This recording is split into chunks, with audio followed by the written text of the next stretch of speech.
on right, set, go! Yeah, baby.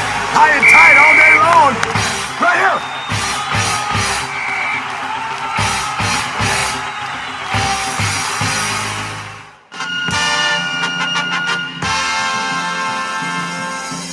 The University of Pacific Tigers have a proud football tradition.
Ladies and gentlemen, please welcome tonight's Pacific Hall of Fame MC, a former Tiger football player himself and 1989 graduate, Tom Zenner.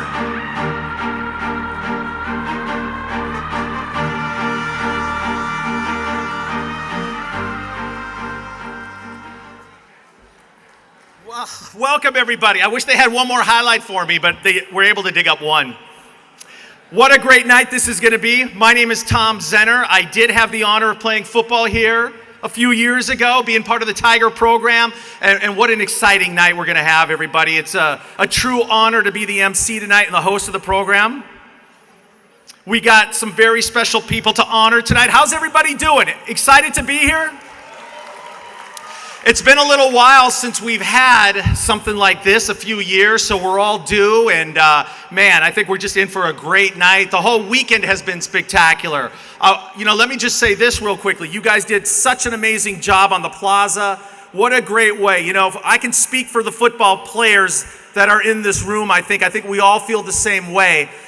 Even though we haven't had football since 1995, to have something like that honors the program. You guys did an amazing job. I think it's going to keep people coming back to the campus. And let me say one more thing.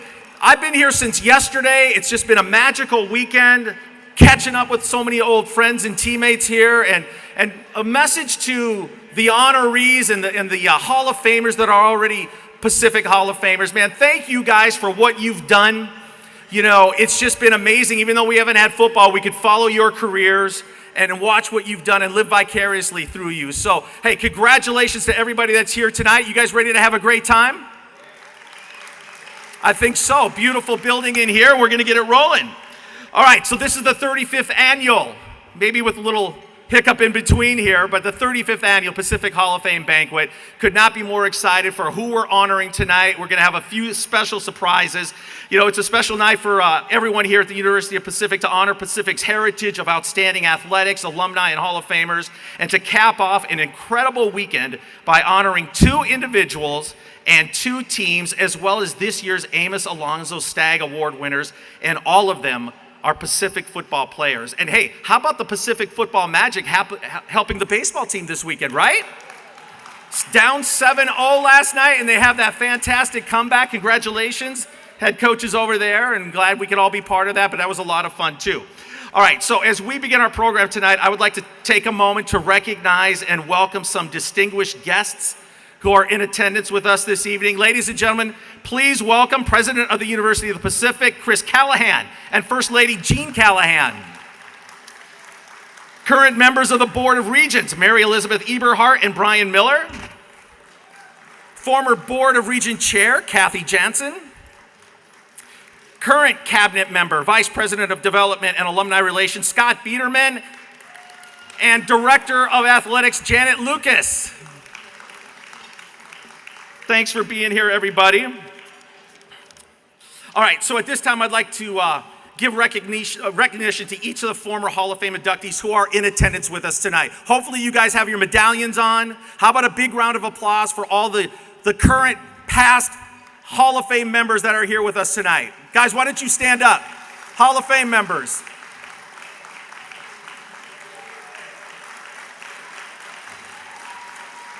Awesome. I see some guys I played with. Troy Kopp, Aaron Turner, Ryan Benjamin, great to see you here tonight. Awesome. All right. We would now like to invite up to the stage Christopher Callahan, who became University of the Pacific's 26th president on July 1st, 2020. Chris joined Pacific after more than 25 years in higher education leadership, most recently as the founding dean of the Walter Cronkite School of Journalism and Mass Communications at Arizona State University, CEO of the university-owned Arizona PBS station, and vice provost for ASU's downtown Phoenix campus. Please join me in giving a warm welcome to President Christopher Callahan.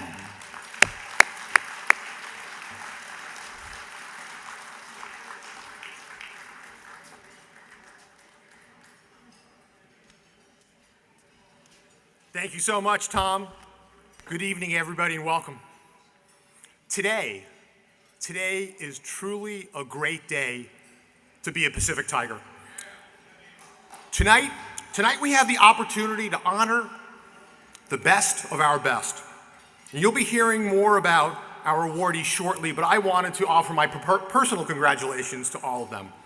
Tafa Jefferson, class of 97, and Carl Kammerer, class of 61, their Pacific football experiences sent them to the NFL, and their Pacific education led them to great successes after. The same is true for our Hall of Fame inductees tonight, Daryl Hobbs, class of 91, and Greg Koperek, class of 90. Congratulations to both of you. We're going to look forward to celebrating you shortly. And of course, the great football teams of 1972 and 1973, so well represented here tonight.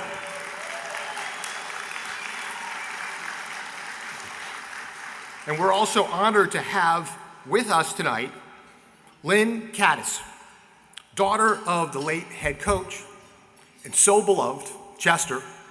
We celebrate all of you.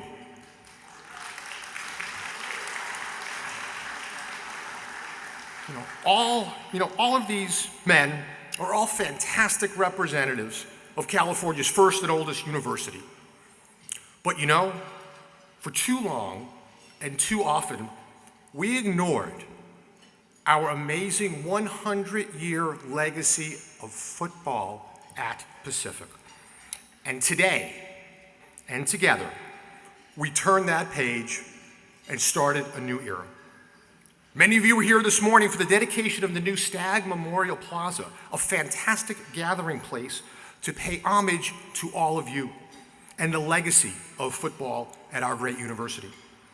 A project supported so generously by so many of you and led by three great Pacific Tigers, Pete Carroll, Cindy Spiro, and Ted Leland.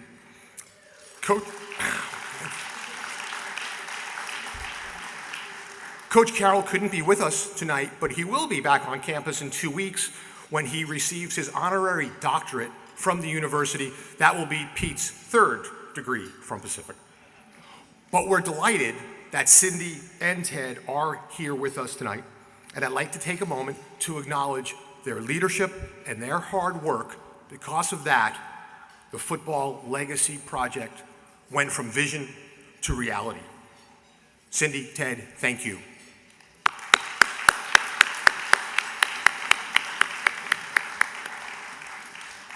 I'd also like to thank Pete and Glenna Carroll, who created a very generous scholarship fund endowed in perpetuity for Black students here at Pacific, and Mary Elizabeth Eberhardt and the Eberhardt family, and you know how much the Eberhardt family has meant to this university and Pacific athletics. Mary Elizabeth endowed a generous scholarship called, in honor of her parents, the Bob and Mimi Eberhardt Football Forever Scholarship for Student Athletes at Pacific. Thank you, Mary Elizabeth.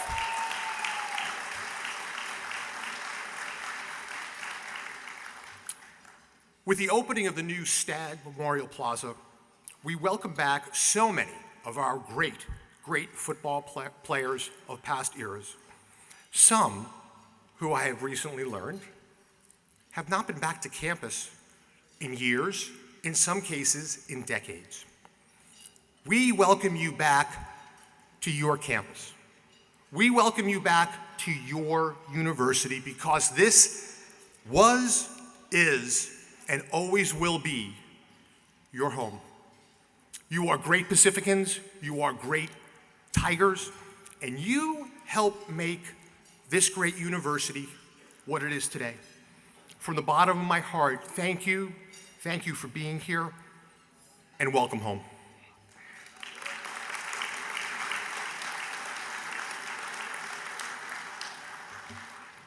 The university that you return to is one that has once again put intercollegiate athletics front and center, with 17 Division I teams competing at the highest levels. Some of you were at last night's game, coming back from a 7-0 deficit to beat St. Mary's. I will say on game 2 today, our Pacific Tigers beat them again, 7-2. And by the way, up in Moraga, our softball team was there, beating them again, 5-1. So yes, a great day for Pacific Tigers, not so much for the Gales. So just, everybody has their day. Gene and I have had the opportunity since being here, a little more than in the past year and a half, to go out and cheer on our Tigers on all of the different venues across our campus. And we've also gotten to know many of these student athletes personally.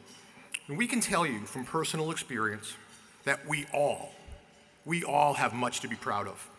These student athletes, like you, play the games the right way. And they work hard on the field and in the classrooms. We are proud to call them Pacific Tigers, and we are proud to call you Pacific Tigers. Thank you for all of your great support for Pacific Athletics. Thank you for being here tonight. Congratulations to all of our honorees, and go Tigers.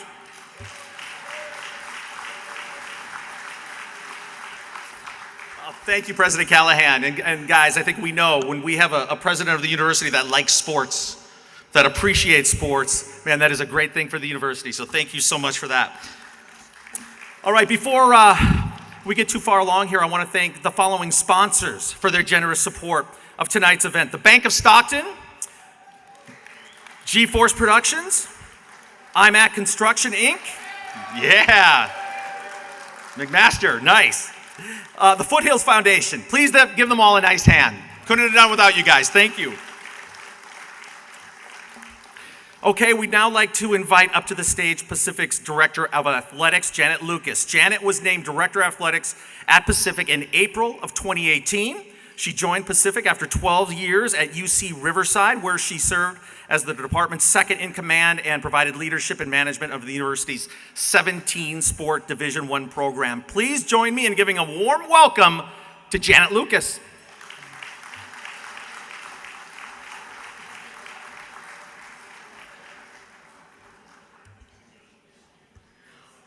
Wow, and welcome. The energy in this room is absolutely fantastic. It has been that way, all weekend, and it is just inspirational in so many ways.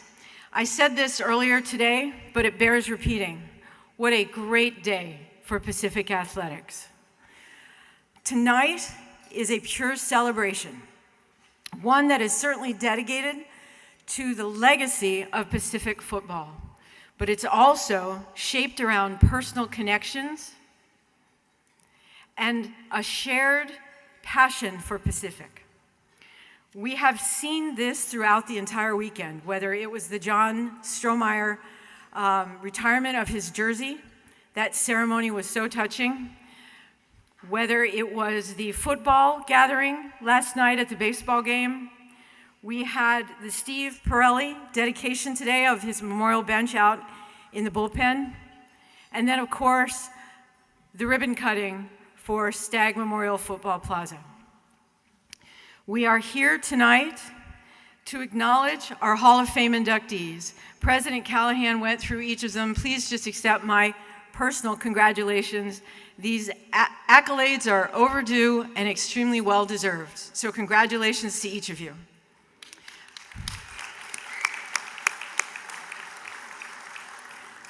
We are here to honor each of you, to tell this story through your experiences and through your triumphs, which is exemplified through the video we saw earlier today.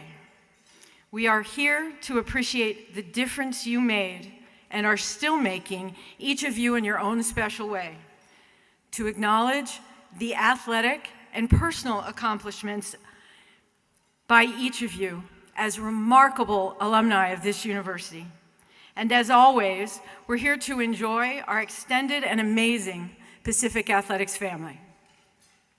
Whether you've been a Tiger for a lifetime or through generations within your family, or you're a more recent member of the Pacific family, I want to say thank you.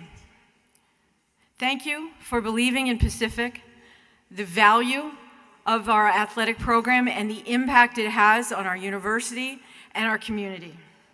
And most importantly, thank you for believing in each other, because that's where this energy is coming from. You can see it at every single turn during this weekend. We have current student athletes who have really big dreams, and they are inspired by the people that came before them. You open doors. You raise the bar, absolutely. And you continue to represent the intense and profound passion that truly is Pacific. So thank you all for being here tonight. We do appreciate it. Enjoy the evening. Thank you.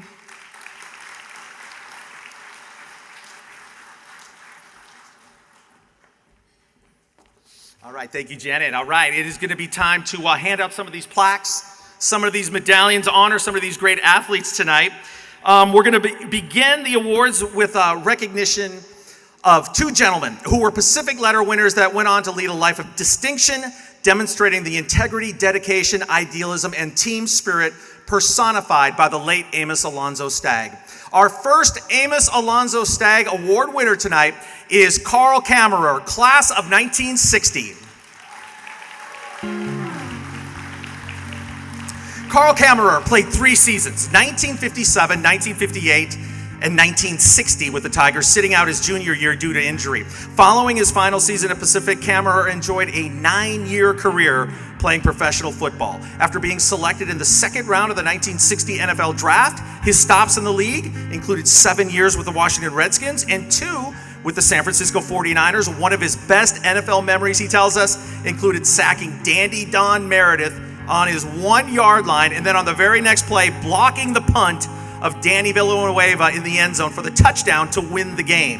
Now, after his retirement in 1969, Kammerer worked in numerous government positions, including as a senior executive at the Atomic Energy Commission and its successor agency, the United States Nuclear Regulatory Commission.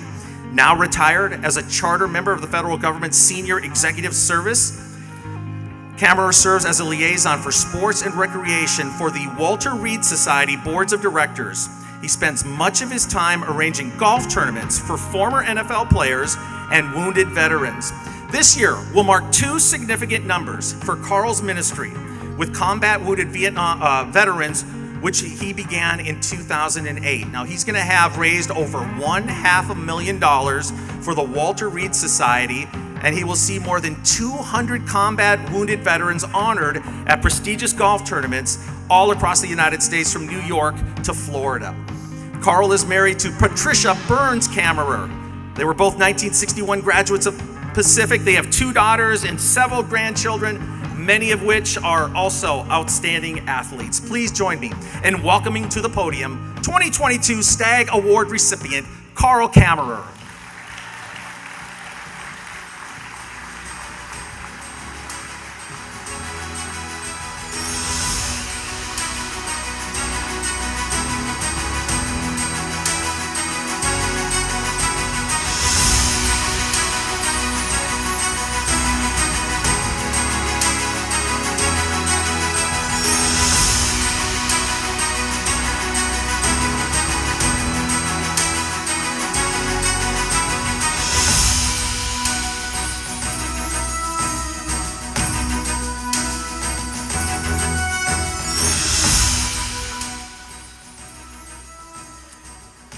my fellow Americans. I am so grateful for this award. It's hard to talk about the combat wounded veterans. I have that ministry with them, and I'll just talk about one guy, and the reward to me is his story. You can look him up on the internet. His name is Charles Eggleston. He was the very first guy invited in 2008 to Amelia Island, Florida. Then he addressed the Walter Reed Society Board of Directors to say, what is it that Carl does that is a benefit to the men and women who have served? So he said, well, the first time I met the big fella, and he put his hand on my shoulder and said his name, or my name. And then he said, he came into my office. Well, I call it my office, but it's my hospital bedroom in Walter Reed National Medical Center. He said I had 22 operations, and the doctors told him they had several more out in front of him before they get him fully put back together again. But he said, hey, I'll go with him for this golf tournament. I told him the airfare, the hotel, the food, everything's paid for. So he went there, and it took him 1 year. He never touched a golf club until 2008. The bad news is he was an 8 handicap within a year. I've been working at it for 70 years and don't get anywhere near that. All right, so, and he said, this guy made a difference in my life, me. And I learned, I kind of felt that he was talking possible suicide. And I learned a couple of years later that he in fact was suicidal for a while. And he tells me that he's here today because I invited him to come play golf. And so that's a very powerful statement. The other thing, Amos Alonzo Stagg was my coach when he was 94 years young, right across the street over here. It used to be Stockton College. I was there for 1 year before coming to Pacific. And Amos Alonzo Stagg, he was always a positive person. And here's what I learned from him. He said, if you want to be successful in anything, there are 3 things you have to do. Number 1 is realistically recognize your objective. What is it that you want to do? So you walk around that and decide, yes, maybe set the bar a little higher than you think it ought to be. Number 2, that you plan and prepare to meet that objective. And then number 3, and this is the one what I love, you attack with full confidence that you're going to be victorious. And almost always, that is your result. That is true not only in sports, but in everything in life. And I've used that analogy and that work ethic and so on like that for all of the things that I've done since leaving Pacific. Now here he is. He was 94 years young. He had just come back from an eye operation, and he'd been out for almost 2 weeks over there at Stockton College, and he was in charge of the special teams. Now, I took punting lessons from him not because I wanted to be a punter, but because he's who he is, you know. And so here he is, he's doing the field goal attempt drills, and somebody else is doing the timing of you're running off the sideline and you're getting down and you get the kick away in a certain amount of time. And he turned his back to stood in the middle, turned his back to the team and watched the ball go through the uprights. Now then the second team comes in, and I know the guy's name, I'm not going to say it, but he centered the ball and stumbled forward and hit Mr. Stagg right in the middle of the back and knocked him to the ground.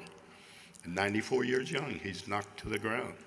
So our coach, Don Dahl, runs over to help him up, and Amos Alonzo Stagg waves him off and gets up slowly and turns around and said, and now fellas, if we all hit like that on Friday, we can't help but win. So I'm probably the only guy that was coached by Amos Alonzo Stagg to, in fact, win this award. Thank you very much, Pacific. I love you.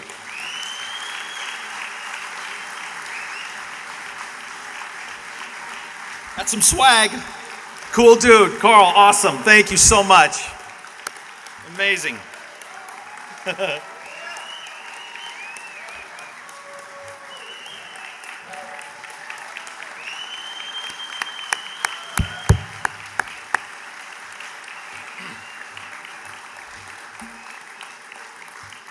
awesome. So inspiring. Thank you, Carl. All right, our second Stagg Award honoree tonight, Tafa Jefferson, class of 1997.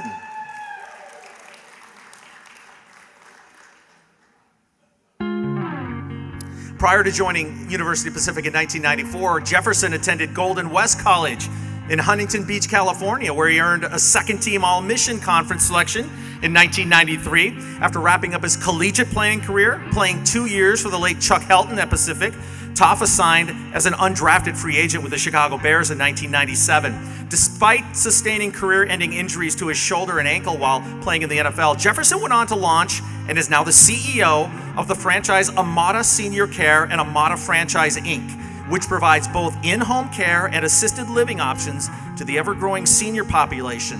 Determined that he would never ask a caregiver to do anything he wouldn't do himself, Tafa himself became a certified nursing aide and focused on care of patients with varying stages of dementia, Alzheimer's, and Parkinson's disease. Amada Care has grown to include over 400 employees and over 65 franchises located all around the nation, filling a niche of care that's expected to continue growing and one where Tafa can make a meaningful difference in people's lives.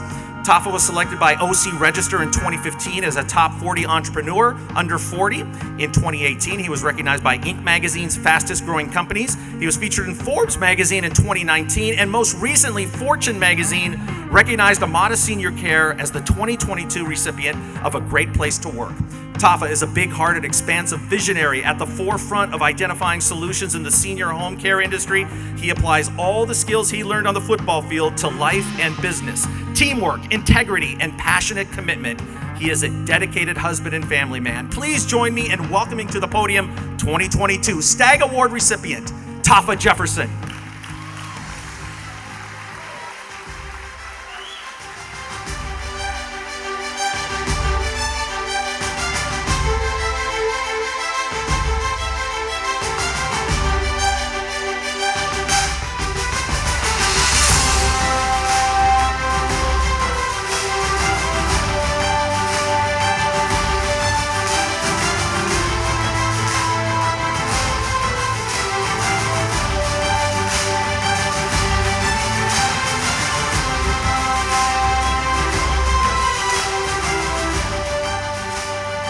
What's up, Tigers? What's up? I'm back. All right, well, all I know is I need a pair of jeans like the gentleman who just came up before me. Those are sweet. So I have a list because I would be remiss and I would regret it if I forgot someone. So please bear with me here. And I'm very emotional, so let's just get that out there right now. And I'm really keyed up right now. I feel like I'm gonna go play. Settle down. So I'd like to thank the university, the Board of Regents, President Callahan for making this possible. Student Life Committee, the Hall of Fame Board, former players and coaches. It was great. I just ran into Brian Collier here, and he was a GA, and boy, you had a big impact on me, so thank you. Georgette, thank you for being so persistent. I had this person calling from UOP, and for several years it seems like, and she never gave up. And once she got me on the phone, I couldn't help but want to sit down and meet with her, so thank you, Georgette, for reeling me back in.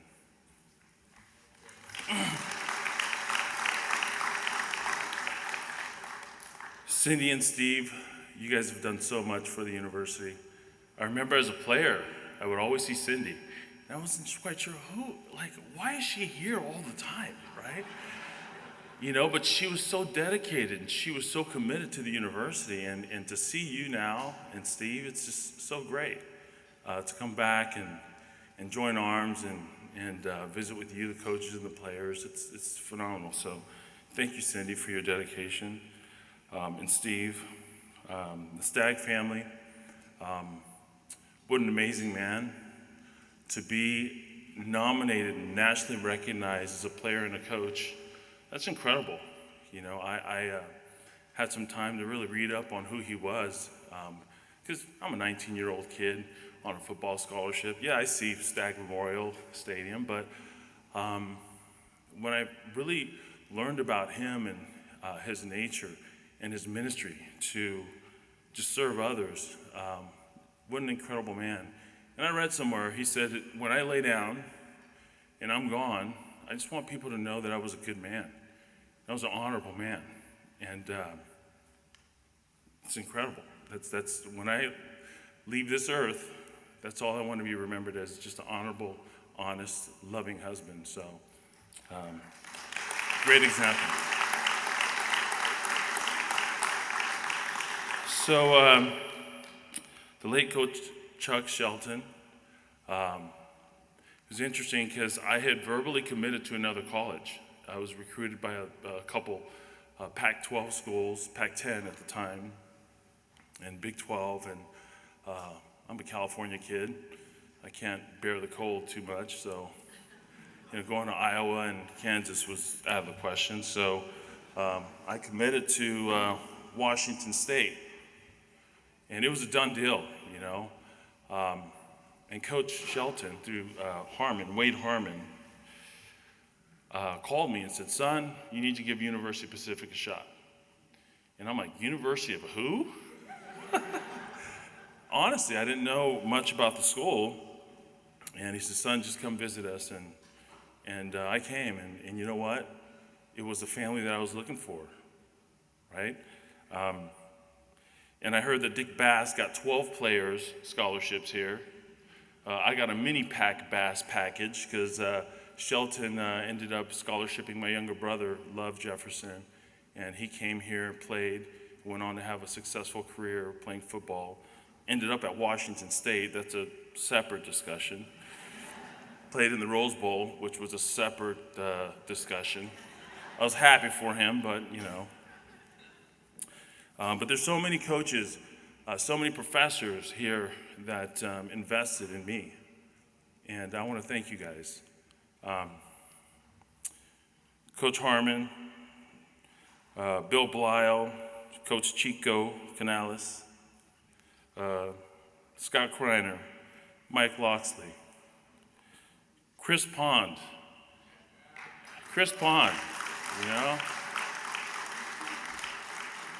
Every time I thought I was broken, he'd somehow fix me, John McBride, yeah, he's a good man. And so many. But what's interesting is there are two gentlemen in particular that had a huge impact, and they were professors. Professor Jim Feet. Jim Feet and Thomas Brierton. Professor Brierton was my business law. I went to the Eberhard School of Business, and I loved every moment of it.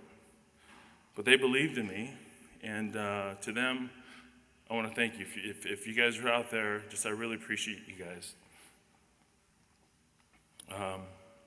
And one more person I'd like to thank is Chad Fotheringham, who was my quarterback here and is my partner right now. He's my business partner, and I'm still protecting the blind side, guys. So even though we're not playing football, we're still active, and we're blocking and tackling and doing things in the community that are meaningful. So my brother from another mother, Chad, I love you, man.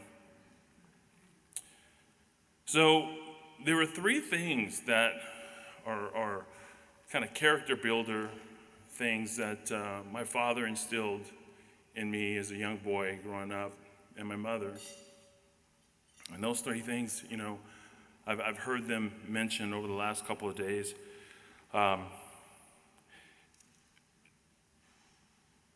My father was African American, grew up in the segregated South, and he left the South, and when he left the South, he always wanted us to know as young boys growing up, like, just believe in yourself, right? Have a sense of belief and have a tough mindset. And so, as early as I can remember, my father literally was there every day pounding that into our heads. And when I came to UOP, I found that in Coach Shelton. I found that in the professors. They enabled me to continue that belief, right? And they were able to foster that tough mindset. And that was very meaningful for me. They also helped me to understand that persistency, which my father taught me, to just be persistent. Doesn't matter if you get knocked down, just be persistent. You know? So believe in yourself, be tough, and just be persistent. He also told me, and taught me to be a gentle giant, to be kind. Now, I know Elliot Burke is here. Where's Elliot? Elliot was our defensive end, and I was always kind, but I had a switch, right? I'm an offensive lineman, so Polynesian boys, I'm half black, half Samoan. We had a switch, and thank you, Elliot, for going back and forth with me, because you made me better. You really did.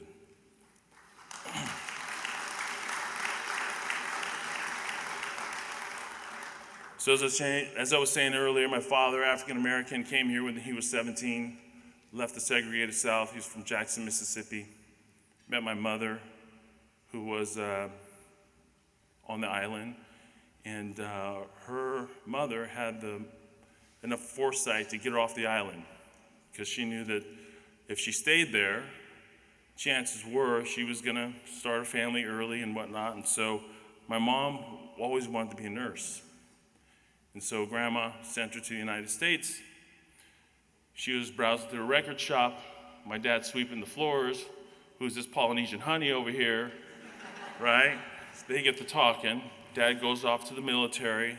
Shortly thereafter, they get married, and they start a family. 4 boys, one girl, family of 7. We didn't have much.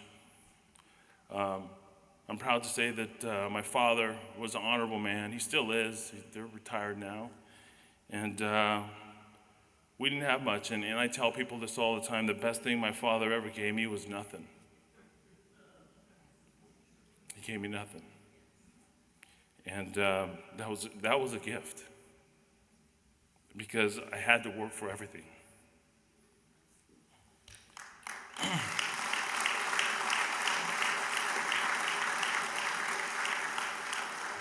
So growing up as a young boy, my father was an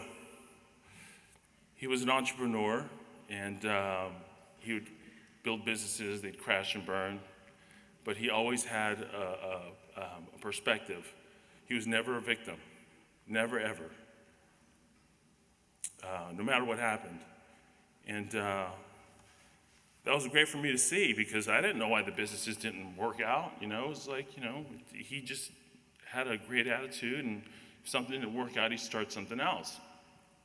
And when times were tight, we would sell T-shirts on the street corner. So, my dad would hustle. And so we'd sell everything from Michael Jackson concerts. I'm the kid on the street with the Michael Jackson shirt, selling Lakers shirts. That was me.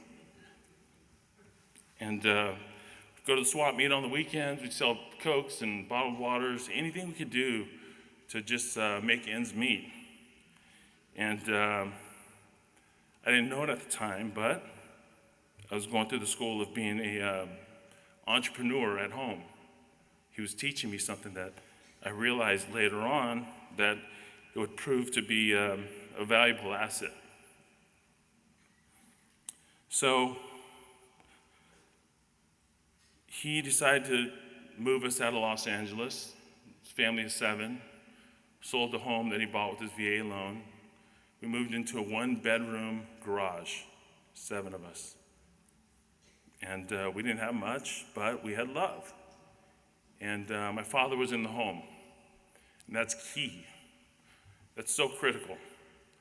Because I think that's what's missing today is men, we got to step up. We have to be there for our children. We have to be good examples and great leaders. And so my dad, he stepped up, and to this day, you know, he's still there giving us advice, and he did a wonderful job. So what do you do when you have four rambunctious teenage boys that are half Samoan and half black with a lot of energy? You offer them all-you-can-eat pasta, and you tell them they can go hit someone and not get in trouble. You just have to have a helmet on, right?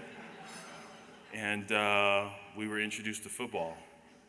So we did that, and we all excelled. I mean, football's been very good to my family. It's paid for our school. We've all done really well.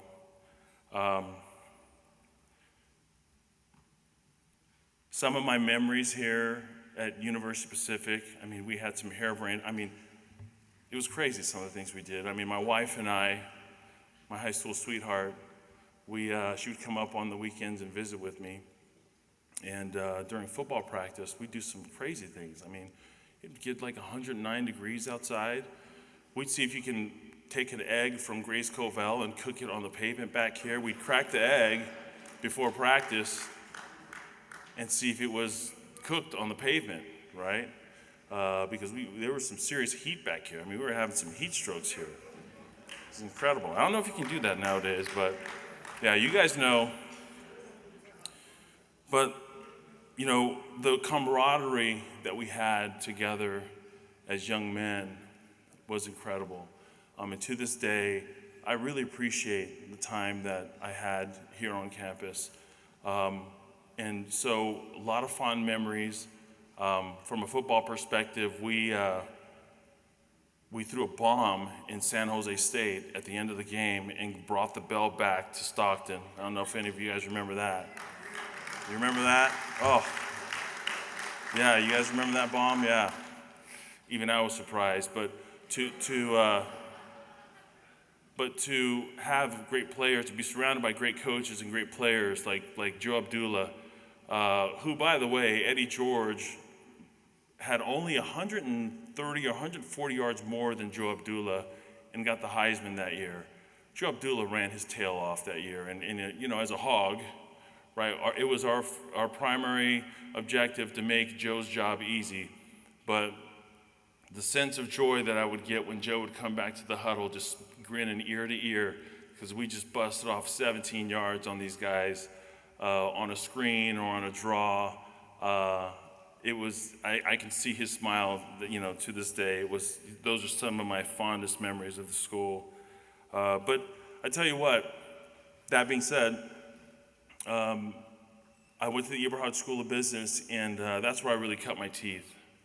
That's where I really learned to become a leader.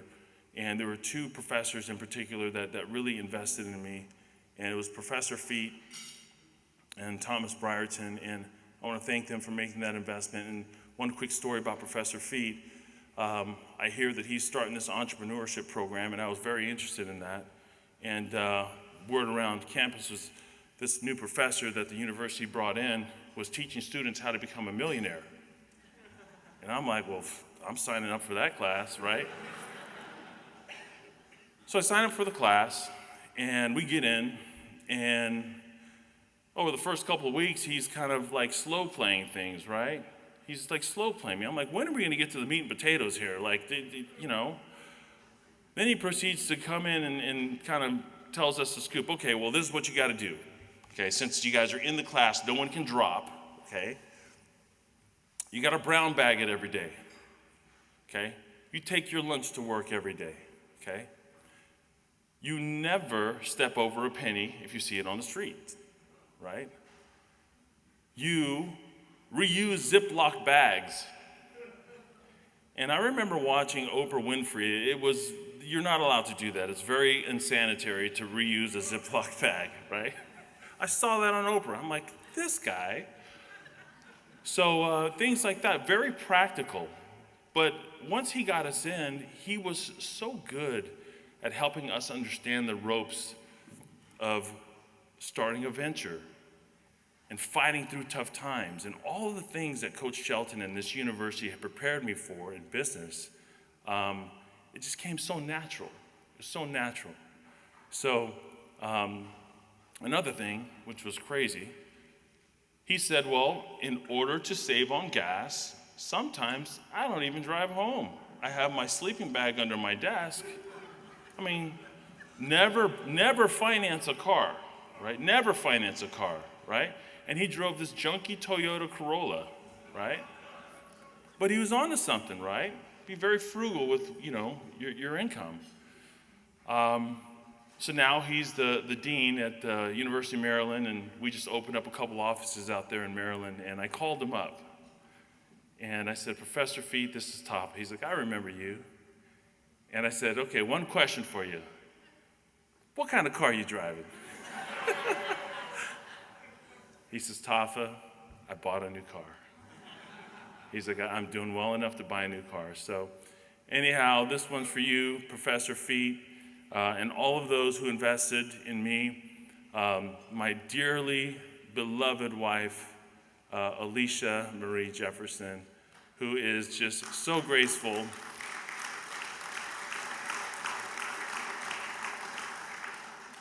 A woman of Christ who is such an example to me, and she's my lifelong partner and my coach.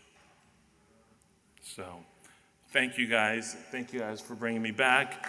We love you guys, and anything we can do for the university, just tap us on the shoulder. Thank you.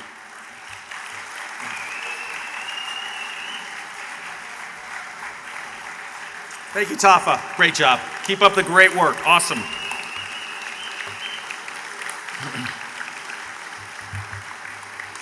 All right, I know we got some big boys in this room that are hungry, right? You guys ready to eat? Ready to have a nice dinner?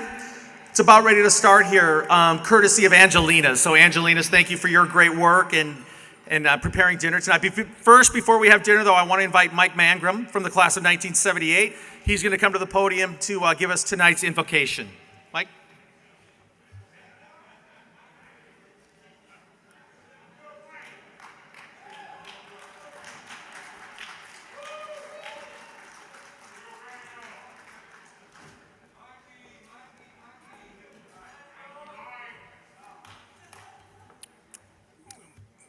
Please bow your heads with me.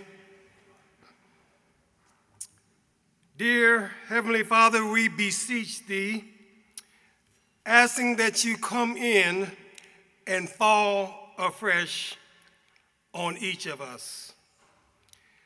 As we gather here with friends and family of this great institution, the University of the Pacific. We ask, Father, that you bestow your blessing upon each and everything that's to transpire this evening. Now we ask the special blessing upon the food that we are about to receive. These things we pray in the name of our dear Lord and Savior, Jesus Christ. Amen.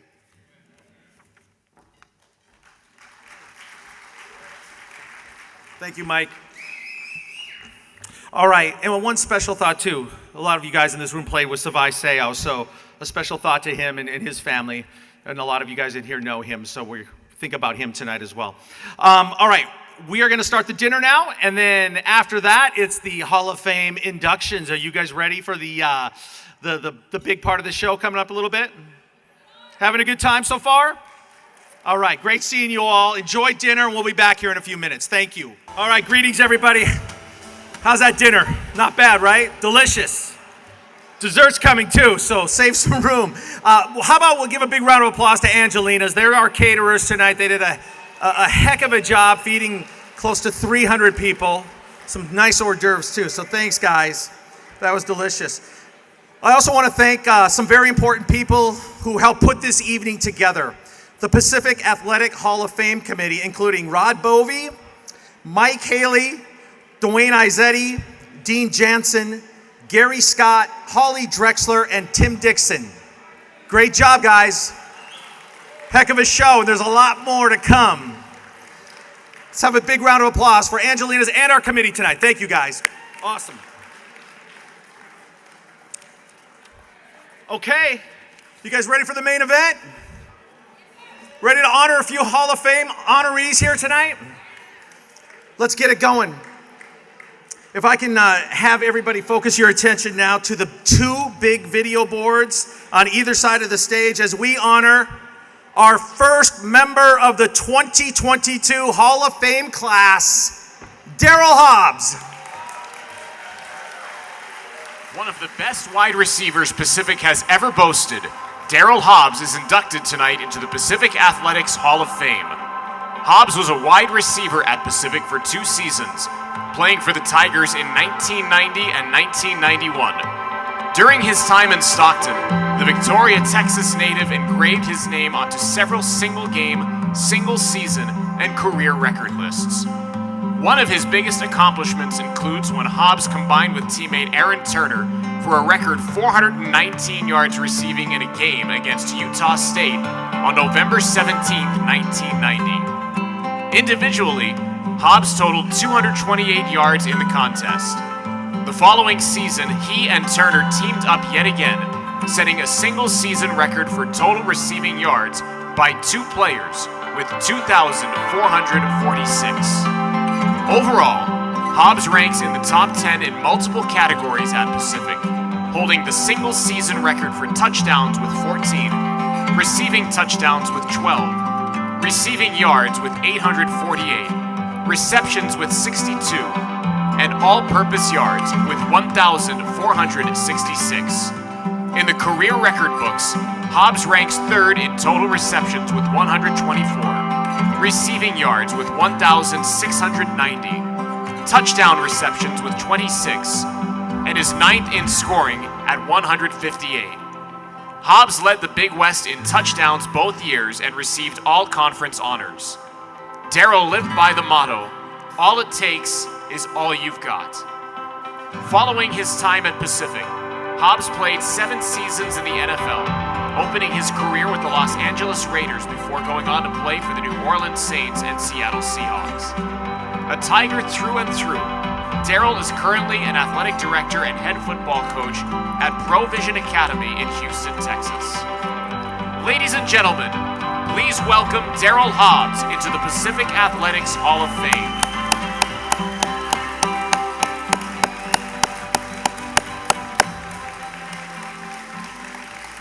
Thank you to everyone. Thank you, I appreciate it.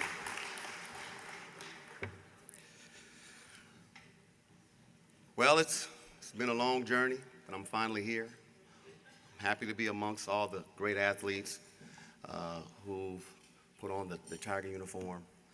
But indeed, it's been an honor and a privilege to stand before you and receive such a prestigious award. To my teammates, my head coach, Walt Harris, Hugh Jackson, inducted members and distinguished guests, faculty and administrators, I truly appreciate it. I thank you for the privilege of being inducted into the Hall of Fame class and for the opportunity to gather together again after numerous years. I thank the University of Pacific Athletic Association for recognizing me. We were fortunate enough to be coached by some of the best coaches around who were tough on us, but always also showed us tough love. We were taught discipline, precision, and attention to detail. We were encouraged to work hard, set goals, and important, reaching those goals.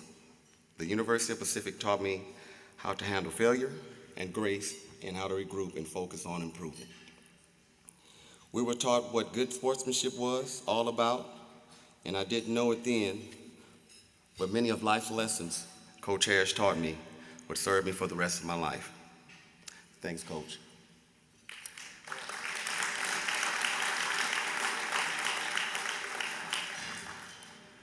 I shall always hold dear to my heart those fond memories of those 4 a.m. workouts, Coach, over in the gym.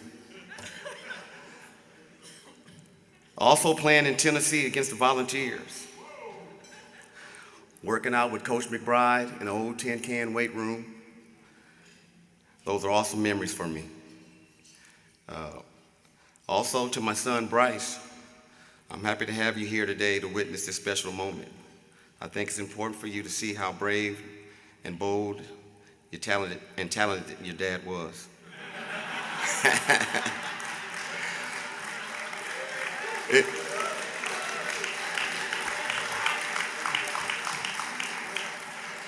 It's also important for you to know that your father took on a sport that many consider to be inferior. I set goals, I worked incredibly hard, and I made it to the finish line. I look forward to my next steps, my next trip to my alma mater to see my new plaque on the Hall of Fame wall next to all the other great athletes that put on the orange, black, and white.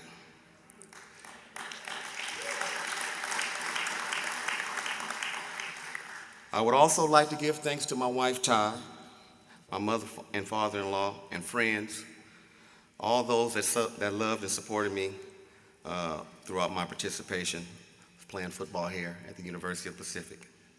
I love the game of football, always have. It gave me an identity. It gave me a sense of purpose.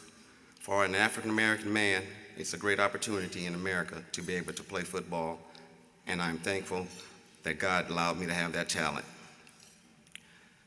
I am sure it is the dream of every football player to someday be inducted into the Hall of Fame. Today, that dream of mine came true. Thank you to all, and God bless you.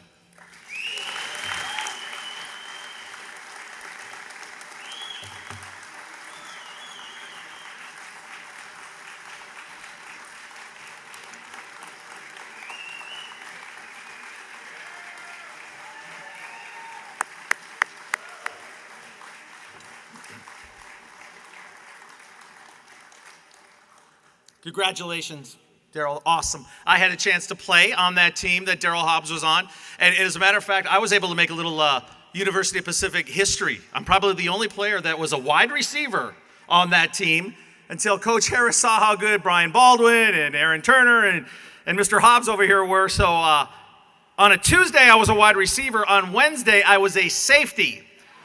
Traded in the small, shorter pads for the big ones and was starting against UNLV. I don't know how that happened, but guys, it was awesome. Daryl, great career. So much fun to watch you play, watch you with the Raiders in the NFL, and continued success in Houston and all those young people that you have a chance to influence now. So congratulations. All right, back to the video monitors, ladies and gentlemen. We're going to see some hard-hitting action right now as we honor our second inductee, Greg Koperek. A leader and a tenacious competitor, Greg Koperek is inducted tonight into the Pacific Athletics Hall of Fame. Regarded as one of the most successful athletes in program history, Koperek played an integral role for the Tigers during his 4 years with the program. Selected as an All-American in 1988, the defensive back was named captain of the Tigers squad and the Douglas S. Vieira Most Valuable Player in 1989, despite playing a majority of the season with a broken wrist. Koperek finished his career at Pacific with 10 interceptions. Also serving as the Tigers' punt and kick returner, Koperek returned 29 kicks and averaged 20 yards per kick return, including 10.4 yards per return in 1988. The three-time All-Conference selection also set 2 single-season records during his time with the Tigers, tallying 6 interceptions in 1989 and returning 17 kickoffs for 342 total yards in 1988. He also had 153 tackles in 1988 and led the team in interceptions and tackles in 1989. Despite injury, Koperek always came back strong on the field. Ultimately, this courage was recognized when he won the Tully C. Knowles Ironman Award, which was given to a player who exemplified the desire for perfection in all activities despite physical limitations. Koperek said he had an amazing experience as a student athlete at Pacific, where he got to compete in the sport he loved, continue his education, and meet his future wife. Greg is currently a regional sales engineer for Johnson Controls Incorporated. Ladies and gentlemen, please welcome Greg Koperek into the Pacific Athletics Hall of Fame.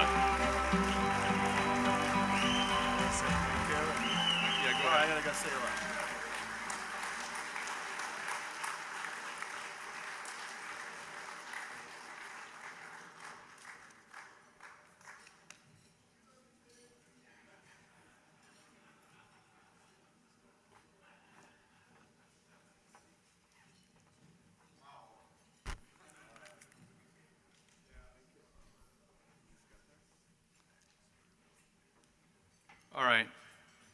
Greg called me a couple days ago and said, hey, you think you could introduce me? I said, all right. Well, and first of all, this is an incredible night. Wow, these lights are incredible, man. It's amazing to see all the great athletes, Tiger football players. A couple things I have gotten from tonight is, Janet said this is a celebration, so let's celebrate. I'm probably not going to be as formal as most of the guys up here so far.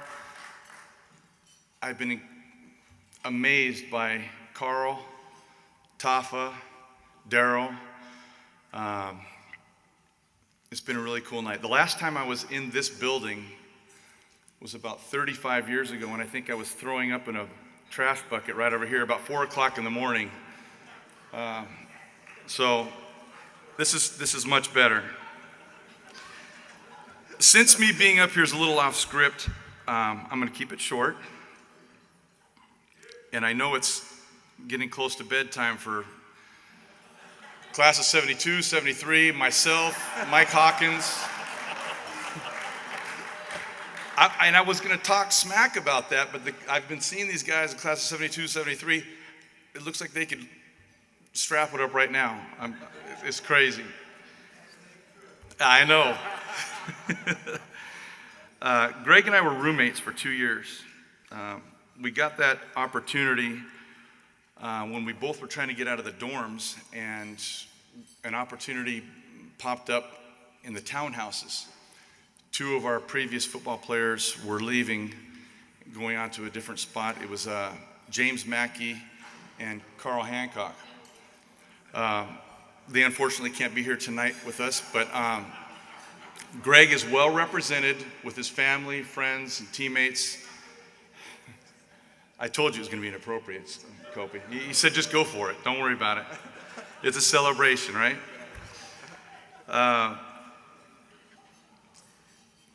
Greg was a special person on and off the field.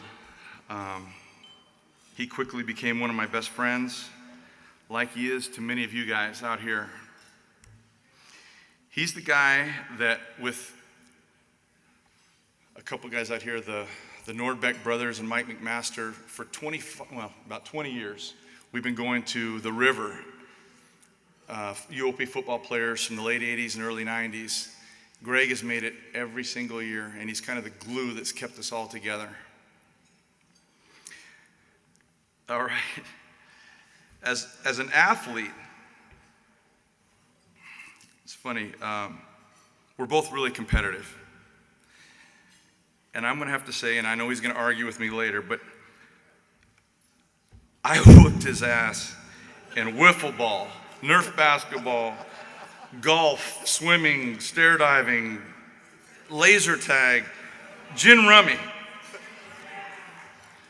But I'll tell you what, when Greg put on the pads, stepped on that grass, we all knew that he was the best player on the field.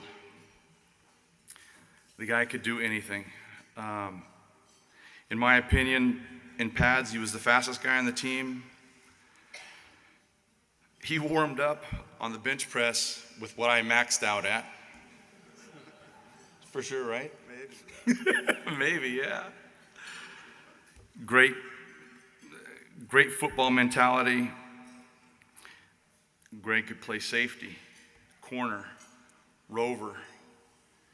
He returned kicks. He returned punts. He was an amazing guy on the team. The coaches would find out what the offense's strengths were and take Greg to mirror them. He would shut down their best wide receiver. He'd mirror their running back. I had a story about San Diego State, but then I remembered he didn't play in that game. But he did remind me that at Arkansas he had 27 tackles. But now for the real reason I'm here on my unscheduled appearance. 2 years ago, when this event was originally scheduled, Greg went out and bought this amazing jacket in UOP orange. he bought it knowing that he was probably only going to wear it one time. And anyone who knows Greg knows that he likes to get his money's worth. He's frugal, right? I'm gonna wear it, right? So, with that in mind, in true Hall of Fame fashion and spirit, I have the honor and privilege to present this Hall of Fame jacket to my friend and teammate, Greg Koperek.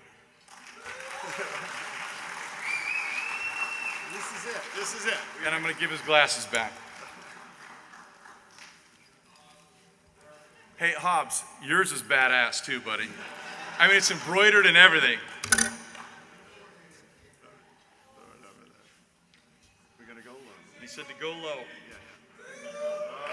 right, here we go. Congratulations, brother. That was awesome. Oh my God. Thank you, David Thistle. That was incredible. And I have had this jacket for 2 years. I've been thinking about it. Dylan and I conversed. And you know what? Let's make the most of the moment. So hopefully this is a new tradition, Janet, for Hall of Famers of all sports, right? Let's go with it. I would like to thank everybody for coming to the reunion. How about that? It was so much fun, right? Last night at the baseball game, the Stagg Memorial Plaza to the halftime show, watching the video was fantastic. I'd like to thank the athletic department, Janet Lucas, Tim Dixon, are you out there? I can't see you. Hopefully Bree's here, right? Bree? Bree did an incredible job, and the President Callahan is a really nice guy, and we're lucky to have him at the school. So, before I really get rolling here, I want to say one thing. There's a few guys out here tonight, and I hope this isn't the last group of football players to get inducted to the Hall of Fame. So, Dennis McGowan can't be here. It's tough. Let's get him in the Hall of Fame, right? Eduardo, are you back there? Eduardo Nuno. Let's get him in the Hall of Fame. There's so many good players left. We can't have this reunion be the last class of football players going in the Pacific Athletic Hall of Fame. So I just want to make that statement. But listen, how great is it to be back in Stockton? I'm enjoying every minute of it. I remember coming here in 1985 with David Lopez, who's here, Dave. And I'm driving up the 5 and I see this sign on this water tower that says Stockton is great. Take a look. And I'm coming from Huntington Beach. I'm like, look where, right? Are you kidding me? So I took it upon myself to look for 5 straight years. And let me tell you, nobody had more fun than Greg Koperek in Stockton and University of the Pacific. I'll tell you that right now. My campus life, the C23 townhouse, correct? I had an amazing time here as a student athlete, and that's what I saw myself as. Eventually, Stockton became a second home. I've worked here as well at times. We mentioned the Bank of Stockton and Bob Eberhard. I think Mary's here, right? Mary?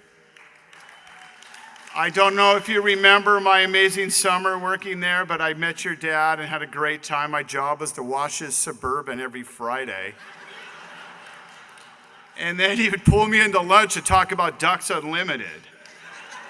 And I'm like, this is the greatest job I've ever had, Mr. Eberhard. Can I do this after college? And then I did an internship with Tony Applegate, man. He's not here, and I hope he's doing well. So sorry, I'm getting a little emotional. I'm talking about the old guys. So great times. I met my wife here, Jensine DeBernard. She was a student, alum, and if you ask her, she was a Delta Gamma and an SE little sister.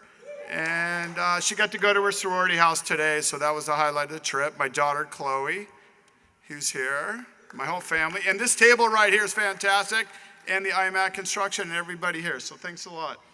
So getting inducted in this Pacific Hall of Fame is really an honor, and just incredible to be here, and I'm thankful for everybody. When I first came here, I was like, okay, I'm given number 37 by Tom McBratney, and I asked Tom, can I get a better number? He says, walk-ons don't get better numbers. I said, Coach, I hope I don't get a bill, but I think I'm on scholarship. Took him about 2 years for Tom to figure that out. So I stuck with 37, tried to make it famous. Hopefully I did. So how about that? But look, I got to play, I got great coaching, I had encouragement, I had support, I had teammates you just met who wanted me to be good. And I think that all started like in high school. So I'd like to give a shout out to the Edison High School, Huntington Beach coaching staff. Coach Dave White, Ricky Myers, and our old quarterback Keith Jarrett. That's where it all started, Edison High School. And I got to tell you, if I didn't go to Edison High School, I probably would have not received a college scholarship. Just that support mechanism and the will to be good and just people telling you to achieve higher started in high school at Edison High, the Chargers, proud to be a Charger. That led to Pacific. So I arrived here. I got the same support. It was amazing. All the coaches and everything. Let me give you a Stripes of the Tiger, Brad Lane. You out there? I know you're there, Brad.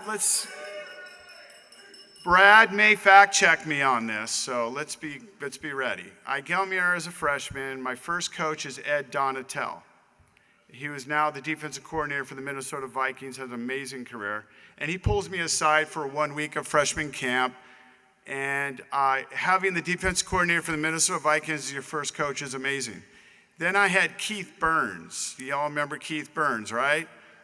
Some of you recall his just competitive spirit and his cockiness maybe, and he instilled that in me. So he ended up being the defensive coordinator at USC, Arkansas, head coach at Tulsa.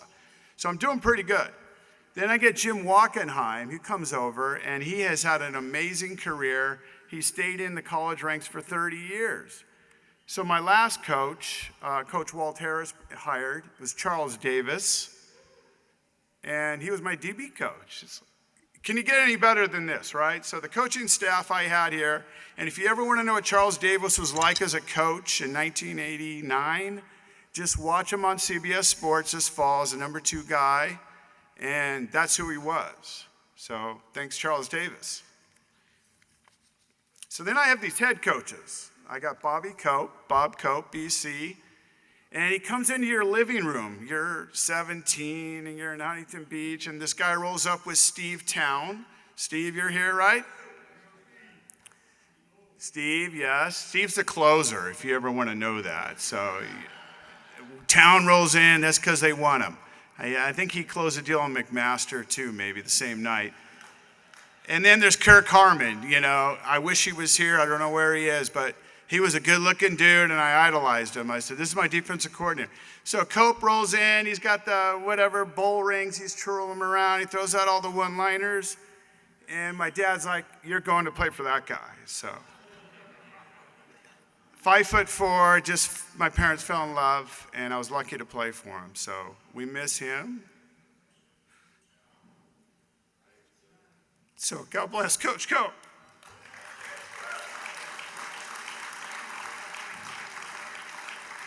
So my senior year, I get Coach Walt Harris, who's sitting here.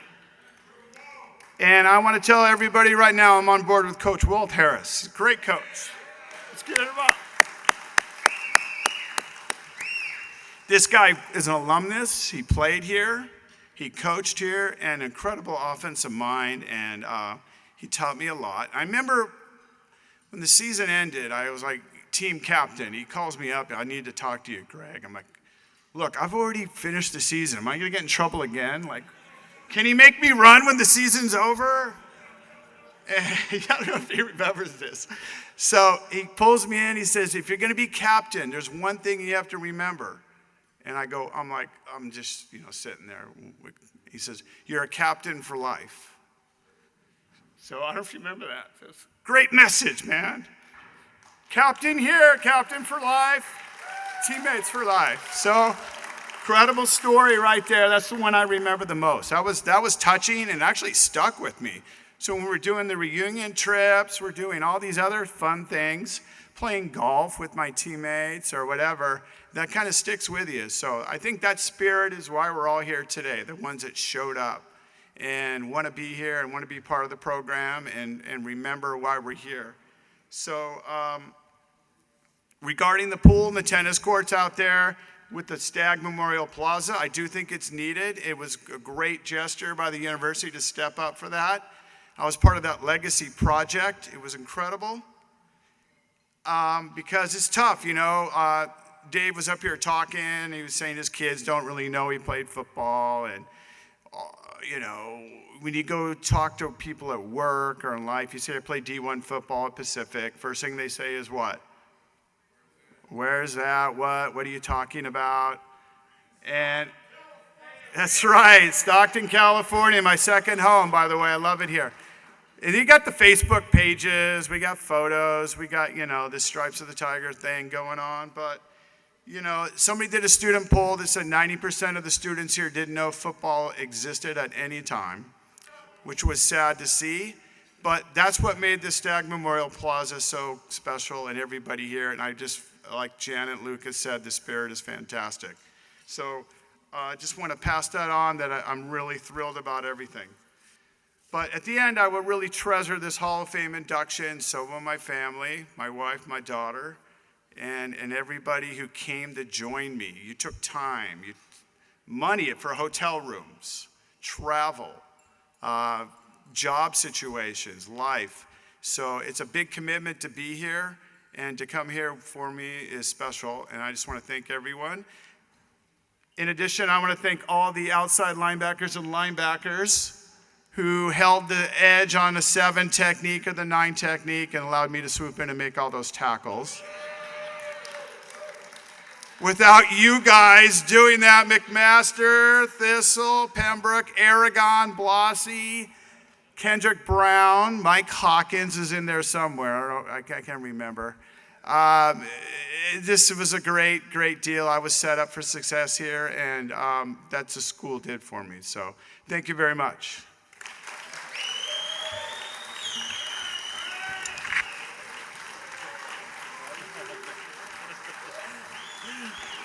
Hey, Greg, hang on a second before you go. But by the way, Dave Thistle, very nice job on the intro. You know, Kobe called me earlier in the week, too. And he said, hey, TZ, I got a couple surprises for you. So the fact that I didn't see Chris Rock up here and Kobe coming up here and slapping him is actually quite comforting. I would love to. I would love to. Great career. Hey, Greg, we got one more surprise for you. You mentioned Charles Davis, his position coaches last year. Those in the room that know Charles, Coach Harris brought him here. Man, he touched everybody's life that had a chance to play with him. He would have been here. He lives in Orlando, would have been here, except he's working for the NFL Network, so he's covering the draft, just like Pete Carroll, couldn't make it. But because Charles is such a class act and has such fond feelings for Greg and is so proud of him, he sent us a special video. So this is a special message that Charles Davis cut at the NFL Draft in Las Vegas. Hello, Greg Koperek, and congratulations on being inducted to the University of the Pacific Hall of Fame, an honor well deserved. I had the great fortune of being one of your coaches while you were there in 1989, one of many coaches you had, and believe me, you taught me a heck of a lot more than I could have ever taught you. And what I remember most about you, the extra layers of determination, tenacity, effort, leadership, and terrific play as well. You were all Big West, but in my mind, you were an All-American. You were a giant on the field, and even better for us, in the locker room and around the rest of the guys. Thank you for being so terrific during my time there. Thank you for being one of the great Tigers in UOP history, and enjoy this honor. You've earned it, and guess what? You'll be a Hall of Famer the rest of your life. I'm so sorry I couldn't be there to do this in person. It's one of the great misses that I've had along the way. I really wanted to be there for you, but trust me, I'm here for you in spirit. Way to go, Greg. Go UOP. That was nice. Yeah, that was nice. That was nice, man. Congrats. Oh, that's good. That's Charles. He is a class act, no question. But you guys, everybody knows he's the voice of Madden too, right? I mean, I'm sure your kids play Madden. You know that Charles is the color commentator. Do you guys know that? You're familiar with Madden, the game, right? Yeah, Charles is the voice on it, so pay attention next time. That's him on that. He's cutting those voiceovers constantly all year, and great guy. Coach, that was awesome when you brought him on board. All right, ladies and gentlemen, we have more to come. So please direct your attention now to the screens for our final inductees of the evening, the 1972 and the 1973 teams. Now, following the video, we're going to ask Lynn Caddis, Matoski, and the coaching staff, including Walt Harris, Ted Leland, Jim Coletto, Gary Scott, and Ernie Zermeno, to come to the stage first. Now, players, please remain seated until you are called up momentarily after that. Two football teams that had the best single seasons in the Division 1A era at Pacific take their place tonight in the Pacific Athletics Hall of Fame. Under the leadership of the late Chester Caddis, the 1972 and 1973 football teams combined for a .750 winning percentage after going 8-3 in 1972 and 7-2-1 in 1973. The 8 wins by the 1972 team was the most by any Pacific football team in the Division 1A era, and 8-3 was the best record by a Tiger team since 1949. The squad had one of the biggest turnarounds in school history after winning just 3 games the previous year. After an 0-2 start, the team won 7 straight games, the longest winning streak in the Division 1A era. The team finished 5th nationally in rushing defense at 101.1 yards per game, and 12th in rushing offense at 265.2 yards per game. And fullback Mitchell True set NCAA, PCAA, and Pacific records by rushing for 310 yards against UC Davis. The 1973 team placed its name on several Pacific top 10 single-game lists, including ranking first for fewest total yards allowed with 62, and second for the largest margin of victory in a Big West game, defeating Fresno State 42-0. Future pro Willard Harrell set an NCAA record with a 100-yard kickoff return against Texas El Paso. The team won the last 4 games of the season, including a convincing 28-3 victory against undefeated Hawaii. Following the 1972 season, Chester Caddis was named the Northern California Coach of the Year by the NorCal Football Writers Association, and the 2 teams combined for 17 all-conference selections, including 1973 Defensive Player of the Year Larry Bailey, and 3 All-Americans in Larry Bailey, Willard Harrell, and 2-time All-American Willie Viney. Ladies and gentlemen, please welcome the 1972 and 1973 football teams and coaches into the Pacific Athletics Hall of Fame. There's no getting around it. Those were 2 badass teams. Congratulations, man. Amazing stuff. Congratulations to both teams. Now, first we're going to hear from Lynn Matoski on behalf of Coach Chester Caddis, who will then be followed by former Tiger player and Coach Walt Harris on behalf of the coaching staff. Lynn?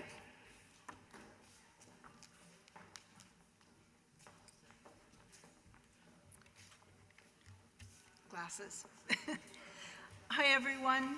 This has been such a wonderful weekend to visit with all of you and reclaim some of our best memories. And I know that my father is here, Bobby Cope is here, Larry Heller is here. They're with us in spirit and loving this weekend as well. When I'm speaking for my dad, I'm knowing that when he was here at the University of Pacific, it was one of the best chapters of his life, and that was because of all of you. He loved you, and you were part of the Caddis family. I spoke to my brother, who's unfortunately not able to be here with me this weekend, but we had lots of fun memories sharing stories last week.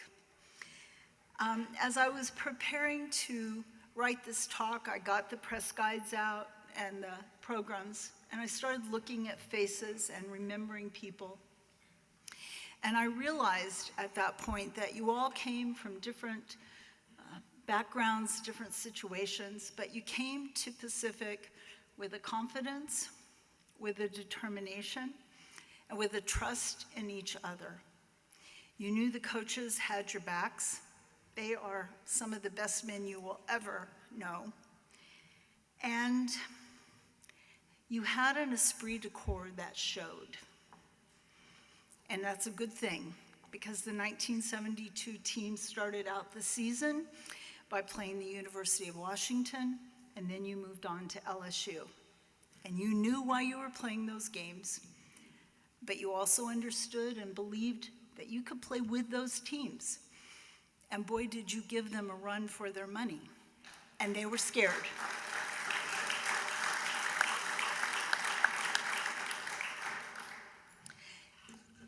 This spring, when I was watching the NCAA basketball tournament, there was a little school called St. Peter's. And they reminded me so much of these 1972 and 73 teams where there was that spirit, there was that love, there was that family. And look how far they went. The belief, the determination, the confidence that you all had has served you well in your life. You have made lifetime friendships, and you are family. You are my family, and you are family with each other. You had important jobs, you raised families, you made a difference in the world. Look around the room and see all the successful men that you went to the University of Pacific with and played on teams with. Your future lives were influenced by the lessons that you learned at Pacific. And those were the things that made my dad so proud of you. Chester loved you all, and I don't know if you understand how important you were to him. You were part of our family, and we spoke of you often. But sports isn't always about wins and losses on the field. I think that's been reiterated several times during the day and the weekend. And that's why we play sports. That's why we want our children to be involved with teams. That's where you learn the important life lessons of trust and confidence and showing up for somebody else because you are important. These are life lessons that make you successful humans, and they're things that are not easy to learn in other venues. These teams, 1973 and 1972, were successful both on the field and in life. And for that, I give you congratulations to the teams of 1972 and 1973. Go Tigers.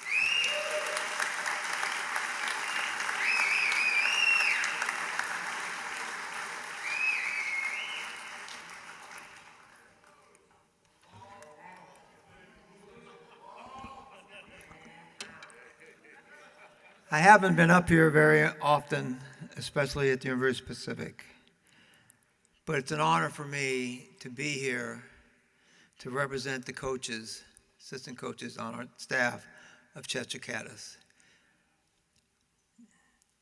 The way to win football games is to make your staff feel like they're your children and your sons and your daughters are the wives of the coaches. And Chester and his family and Betty, his wife, opened the doors, and it was just a great atmosphere. So I'm representing the assistant coaches that are here. Ted Leland was assistant coach, defensive line. Gary Scott, the coach, outside linebacker. Jim Coletto. Jim Coletto is probably one of the most outstanding coaches any of us have ever been around. NFL offensive line coach for numerous years. And Ernie Zimeno, who played at Pacific, played quarterback, and also was a quarterback coach. 1972 was made by the 3-8 season that we had in 71. And we went out as coaches and tried to recruit some more guys, and the ones that were here before, Pete Carroll, those kind of guys, just made a pact to themselves that we weren't going to be lousy. And the next year, we were 7-2. We were nationally ranked on defense. We were 5th in the nation in rush defense, 101 yards per game average. Offensively, you win games on defense.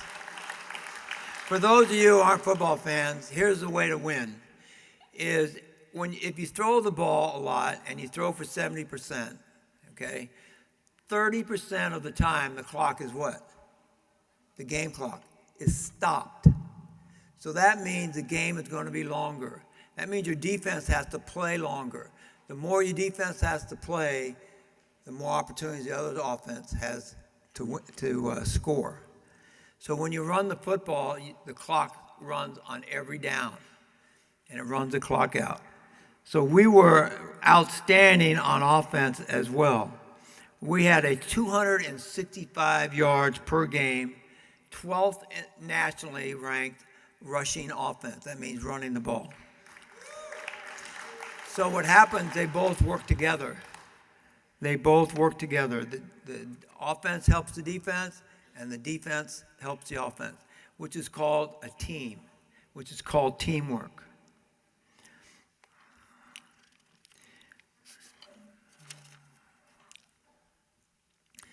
As you heard earlier, Chester was Northern California Coach of the Year, which is a tremendous honor with the other coaches that we have in our area here. And we had the biggest turnaround in the school's history from the 3-8 season to an 8-3 season. And we opened with, as you have heard, we opened up with the University of Washington at Husky Stadium, which is not an easy place to play. Then we're getting on the plane to go play LSU, which is for sure not an easy place to play. And we see Sports Illustrated, and LSU is ranked #1 in the nation with their great quarterback, Burt Jones, on the cover. Well, we stopped them in 3 downs on the first drive, and Steve Spiro blocked the punt. Rick Russell, our outside linebacker, picked it up and scored. So there's, I don't know how many people that were in that stadium, but they're behind. The #1 team in the nation is behind, 7-0 to the UOP Tigers. Damn, that's unbelievable. From that team, between the 72 and the 73 teams, Hall of Fame players, we have Larry Bailey, Willard Harold, Pete Carroll, Mitchell True, and of course, Chester Caddis, our head coach.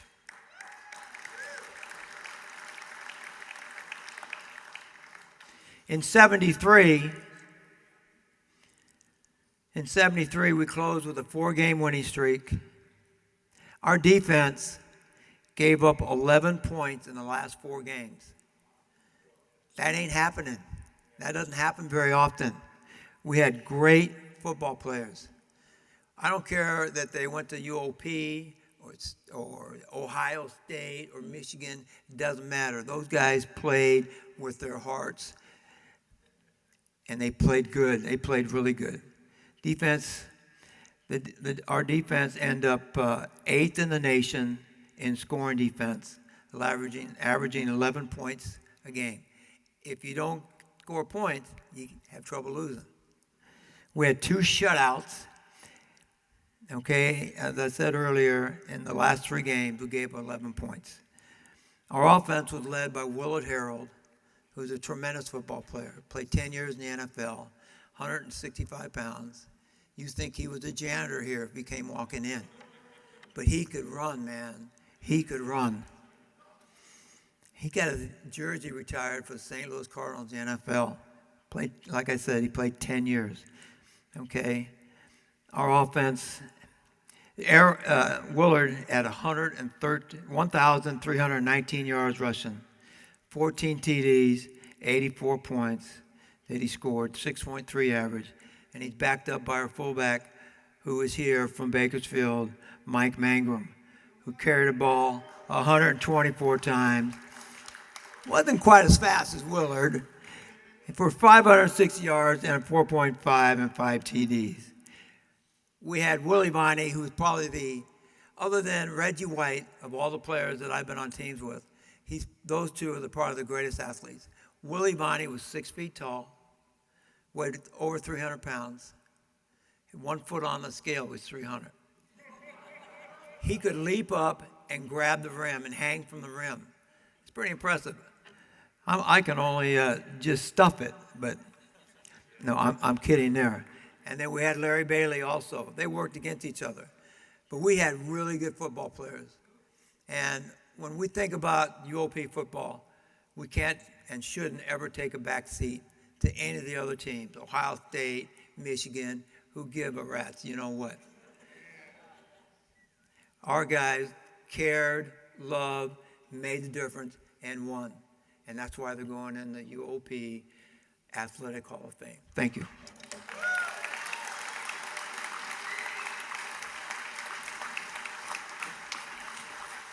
All right, thank you, Lynn and Walt. All right, now, hey, coaches, make sure you get a photo, right? We'll get a photo of you guys up here, right here, as we're doing this next part. And so all members of the 1972 and 73 teams come to the stage.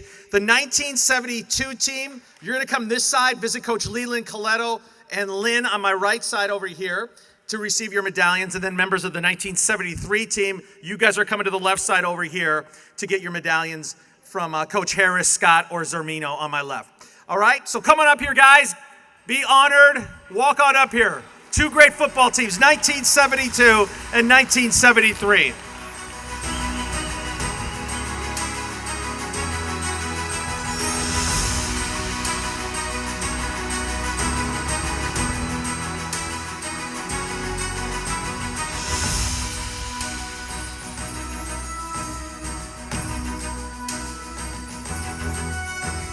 '73 team on this side, 1972 over here.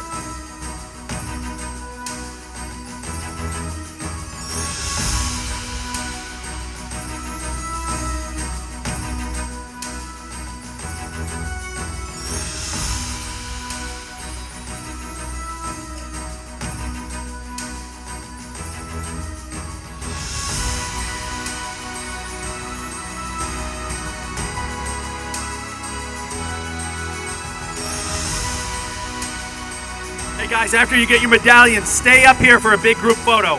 Players, stay up here.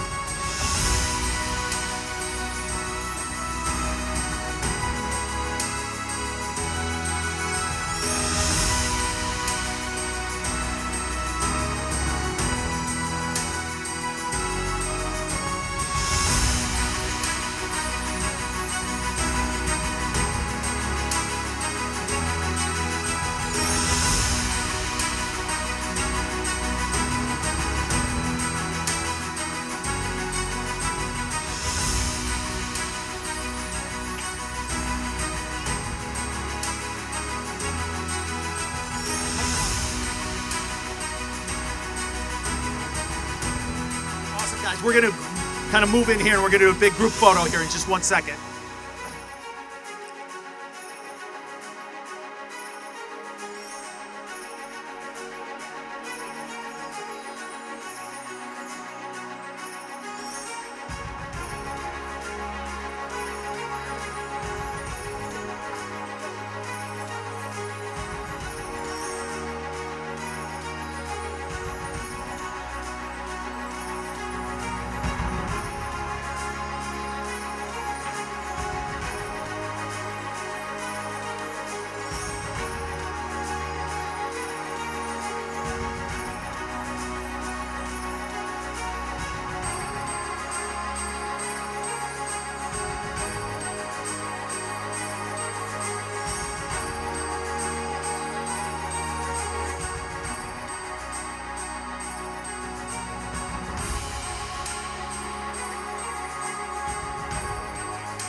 guys. Hey, 72 and 73 teams, let's slide on up here. We're going to do a big group photo.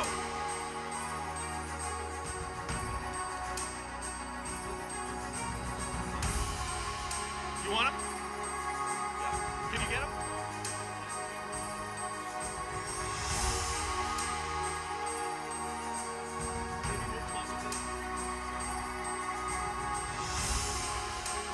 Yeah.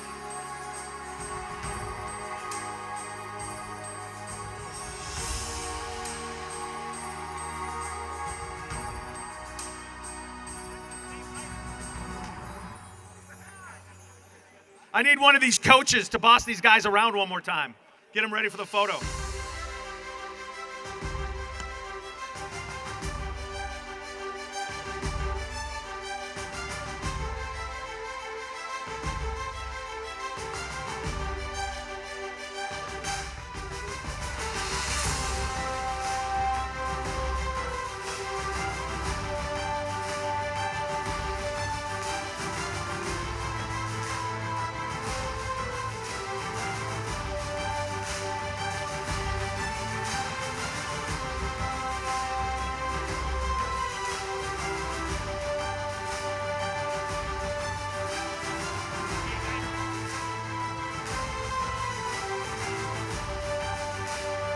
Okay, our photographer's ready to take this picture.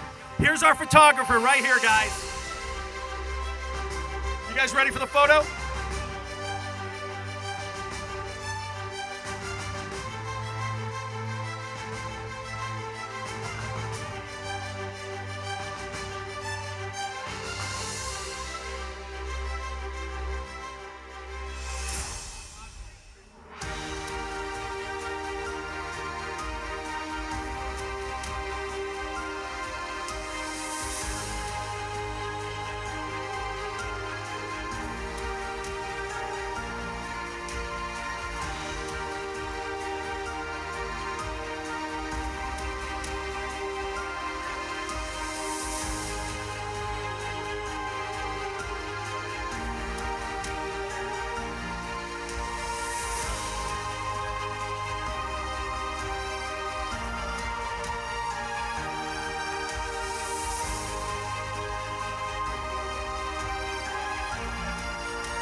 So there's one more member of that team that couldn't make it, and you heard President Callahan and Ted Leland this morning say that he's going to be on campus in a few weeks. But Pete Carroll was a very instrumental part of that team. He's at the NFL draft in Las Vegas. But he did take some time to send a special message to his teammates and all his friends here. So, ladies and gentlemen, check out the big video monitors. We have a special message from Pete Carroll.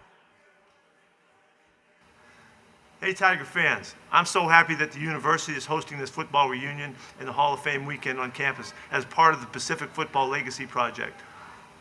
I wish I could be there with you to celebrate, but first I'd like to congratulate Daryl and Greg on being inducted into the Hall of Fame tonight. Congratulations, guys. I would also like to congratulate the 72 and 73 teams on being inducted, especially my boys back in the 72 year. We had a great season and a great time and memories that we'll never forget. I know Lynn Caddis is with us, and Chester and Betty will always be with us, and I know Bobby Koperek will be there with us too. So I have so many great memories of the 72 team, and I know you guys do too. Let's have a great time with it. Congratulations, and again to everyone, have a great evening. Go Tigers. Nice. Hey, guys, we're not done with the show. We have one more speaker coming up, so everybody get back to their seats, and we're going to wrap this thing up. Congratulations again to the 72 and 73 teams. I'm going to tell you one quick Pete Carroll story. You guys want to hear a good one?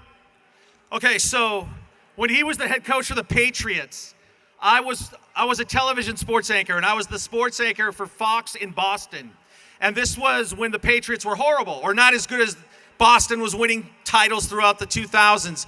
And I remember things weren't going well for me.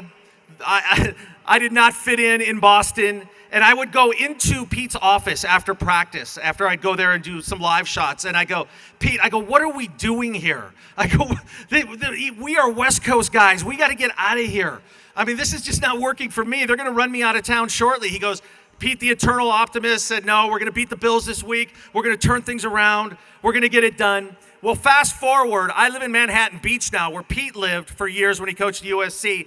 And my wife and I will go for walks on the Strand. If you guys have been on the Strand in Manhattan Beach, the best house on the Strand is Pete Carroll's.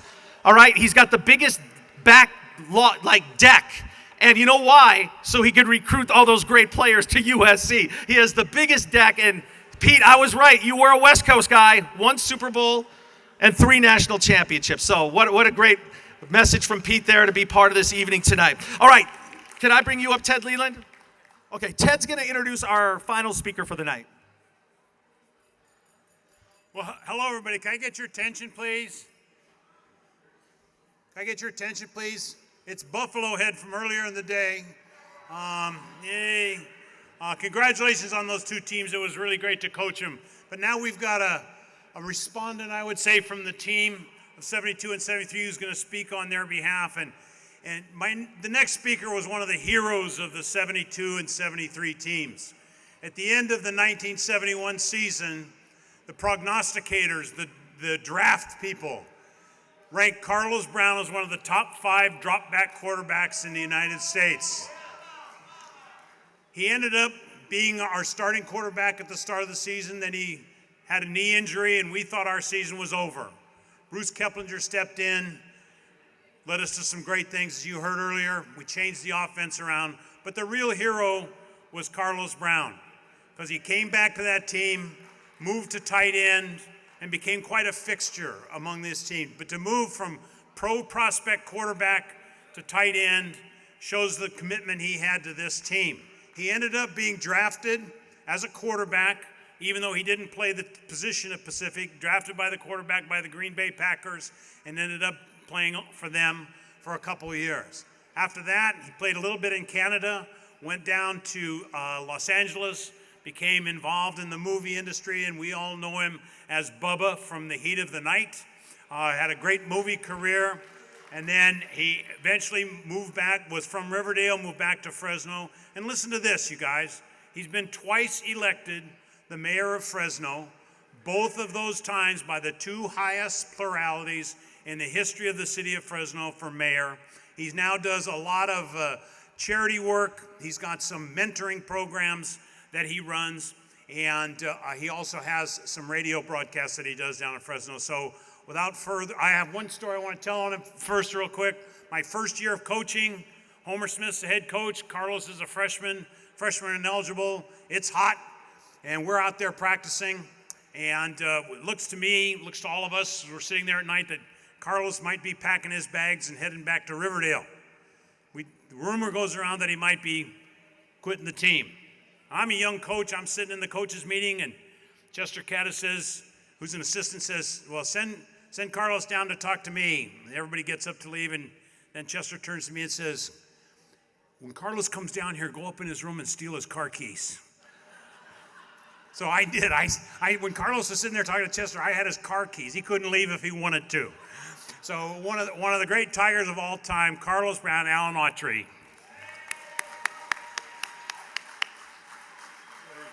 Thanks, Ted. Thank you, guys. Oh, no, don't do that. I know it's getting late. I'll be as quick as possible, and I just want to tell you how honored. Oh, first of all, where's the young whippersnapper that made the comments about the old guys going to sleep here? Where's Jim? Jim, first of all, on behalf of the team, yeah, stand up. I want on behalf of the team, because I'm speaking on behalf of the team here. We would be very offended if it wasn't so damn true. And what you can do for me personally is go get me some hot cocoa in a sippy cup, because I got to drive back to Fresno now. Real quick here, but I've been wanting to have a public forum to say this for a long, long time. I got to single out Steve Spiro, Steve and Cindy. When I first met them, yeah, I'm telling you. When I first met Cindy, they were coming down the hall at the Southwest Hall, and Steve had this big grin. There was Cindy and her big grin.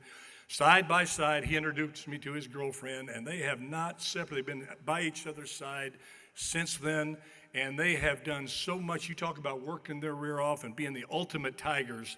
Cindy, and I want to say you this, you've also been an inspiration on being a husband and wife and moms and dads. You obviously you go through tough times like all marriages do, but what a standard, what an example for a marriage and a partnership that you guys exhibit. And I just want to publicly thank you, and I know everybody feels the same way. And I also want to thank you too, for being such a role model for me, when the team was always partying over there at SAE with a kegger. You, Spiro, you and Spike and me were at the library studying, and I really took those study habits all the way to City Hall, and I want to thank you for that. First of all, real quick, because I heard a comment coming in. It's great seeing you guys, everybody, and the coaches in particular, and the players. Dad, I've missed you guys. Life happens, and you just go, and next thing you know, people you know what you want to talk to, you've thought about so often. Not only have you not seen them in years, you haven't seen them in 5, 10, 15 years, 20 years, even more. And I just want to thank you because you've blessed me. And being a part of this team, it's just been, the memories are just, and I know I want to speak for you guys. I sent out through the coach a request to get some little quick stories from you, because I didn't want to be one up here. I didn't see the field much in those 2 years. You guys were out there working your butts off, but anyway, I've been able. God's shown me some fortune. Been very fortunate. God has blessed me with being able to play college football, pro football, the movie business. And as I was walking in, hugging people, I heard a guy behind me, and I didn't even turn around to listen to it. He goes, "Well, he thinks he's hot stuff." And well, let me tell you what, that's okay, because let me get this out of the way, because I don't think I'm hot stuff, because I believe in miracles, because for 30 years I made a living in Hollywood with this face. I believe in miracles. But let me tell you what, I played. I'm so honored and humble to have been able to experience the things I have, because there were so many high school players I played with that deserved to play college football more than me. And I'm not putting myself down when I say that. I was an okay player, but they were really, really good.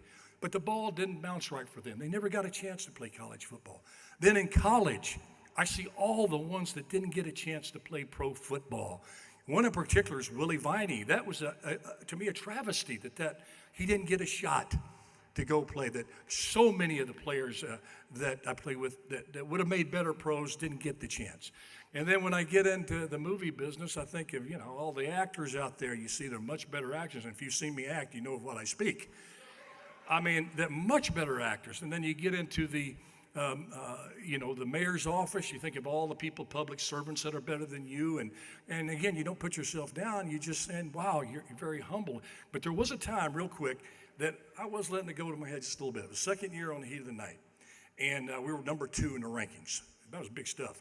And I was asked to come out to L.A. to give Garth Brooks his first ACM awards. So they flew me from Atlanta out to L.A. I'm behind the stage there with Valley Harper. I'll never forget it. It's like it was yesterday. They introduced us. We come out, and then we open up the envelope. The winner for No Fences, Garth Brooks. He comes walking out, has his hat in his hand, and puts there, and he puts his hand down to shake my hand. I shake his hand, and that's over. So I have to jump in the plane, come back, because we're shooting the next day. So I walk out 8 in the morning, and there's this ton of people, about as many in this room right here. And they had these felt ropes blocking them off, and I walk out, and they just go nuts. They're like, Bubba, Bubba, Bubba. And I had my assistant with me. Can you believe it, fellas? I had an assistant. I never had an assistant in my life. And the assistant's pulling me, going, we have to go, Alan, we have to shoot. And I said, okay, I'm waving at people. Then I hear this little voice, this little toe-headed voice going, Bubba, Bubba, Bubba. And I turn around, and again, little 10-year-old kid about that high, I go, wait a minute, I'm going to go talk to him. I walk over, I go, how you doing, son? He goes, I'm doing fine, Bubba. And he sticks his hand up. I shake his hand, and he runs off. I go, what the heck? And as I'm walking to the set, I swear to him, sitting here, I hear him go, Mama, Mama, Mama, I just shook the hand that shook Garth Brooks' hand. So I go, Lord, I got you. I'm going to be that. Couple of quick stories, and again, guys, I'm going to be real quick on this thing. Is Morris in England here? Mo didn't make it. I got to personally thank Mo. I've told him this privately, but I'd like to do it publicly. I was almost killed on the field during practice. It was the first practice I had as a tight end. And remember that cage about that high that used to go like bulls, like rams, and go one end to the other and just run and just hit each other? I was in the line to do that first time. And I'm looking, and Greg Robinson's in front of me. Greg was smart. God rest his soul. Good man. He goes, here, go ahead, Carlos. Go ahead. He puts me in front of me, and I look over that other line, and I start counting back. 1, 2, 3, 4. And I look over at the other line. 1, 2, 3. Morrison, England. I go, what are you doing, dude? So I get in there, I get down there, and I'm pumping myself up. I'm going, I can do this. Journey of 1,000 miles in one step. He puts his jock on one leg at a time, just like me. Here's my chance to show these coaches that I can play. I'm tough. So I dig in there, and we go. That whistle blows, and the only way I could describe it is, just envision a little tricycle with a 6-year-old on it, smacked straight into a Mack truck. And I found out later he didn't really come out hard. He just kind of went in there soft for me. And so did his buddy Mel Visker, and those guys took it easy on me. So it would have been murder out there. And I just, I want to thank them publicly for taking it easy on the old man. So listen, players out there, I tell you, again, I'll wrap it up real quick because Jim is absolutely right. This is way past Gary Bechtel's bedtime, and he's got to get home there, and all of us actually. But I've played on a lot of teams, been around, and let me tell you, that those two teams were special. We all had something in common, most of us. Pete Carroll there was not highly recruited. We were mostly JC players. I came out of high school. It was one of the anomaly there. I had one offer, and we came in there with kind of a chip on our shoulder to prove something, that we belonged. And that was a common thread through all of us. And I think we watched each other's back like that. We had that underdog mentality. But in us, we didn't feel like we were not as good as anybody. Maybe it was naivete. We said, okay, Washington, bring them on. LSU, bring them on. And I want to thank the coaches, and on behalf of the players here, again, wrapping it up. Is Coach Coletto out there?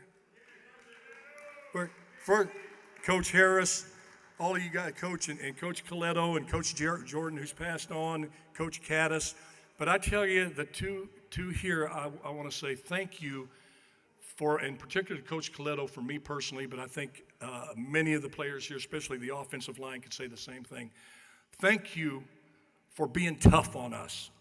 Walt Harris, thank you for not letting us go in the tank. Thank you for not letting us feel sorry for ourselves. Killing today's day and time where they have cry rooms and timeouts. A timeout. A timeout was when you got ripped off the sidelines for messing up and Bob Cope did chin-ups on your face mask. He pulled up there, what you doing, you big baby? You ain't worthless. Get in there and hit somebody. And they taught us that not only football is tough, life is tough.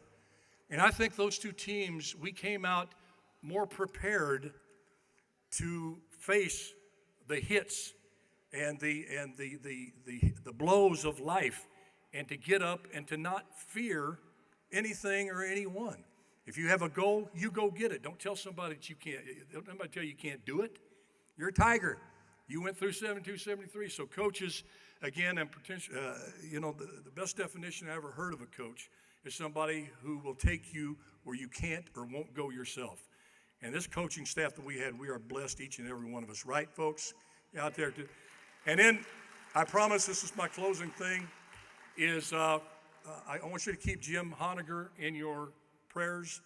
Some of you know what happened. Jim is facing an incident that happened this last night. He would have loved to have been here. I love Jimmy. No finer man has walked the earth, in my opinion, than Jim Honegger. And we have folks, Jack Carter. My goodness, I never knew Jack Carter. He was a hero. He was a war hero. I never knew that. Jack never talked about that. And we've had so many people pass on, Chester Caddis and players. So I'm not going to ask here as we close right now with a moment of silence. I want us all to stand up, and we're going to give a round of applause to those Tigers that are not with us today and honor them the way they deserve to be honored. Let's give it for them. Thank you much. God bless you. Go Tigers. Thank you.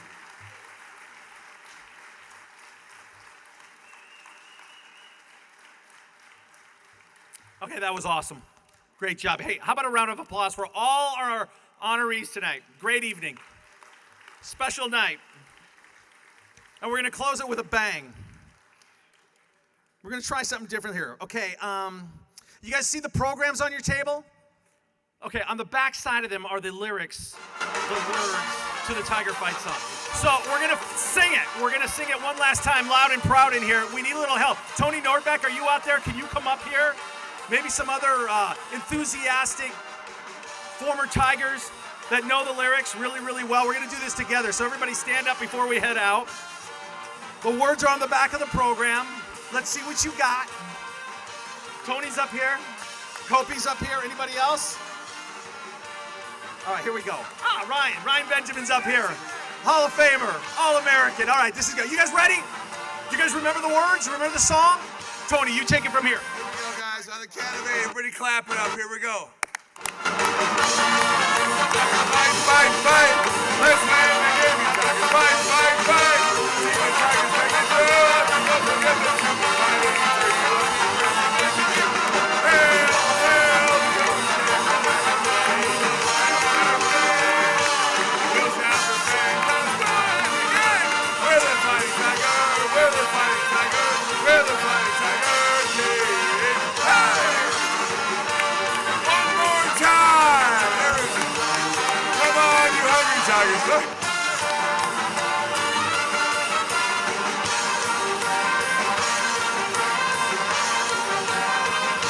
Yeah!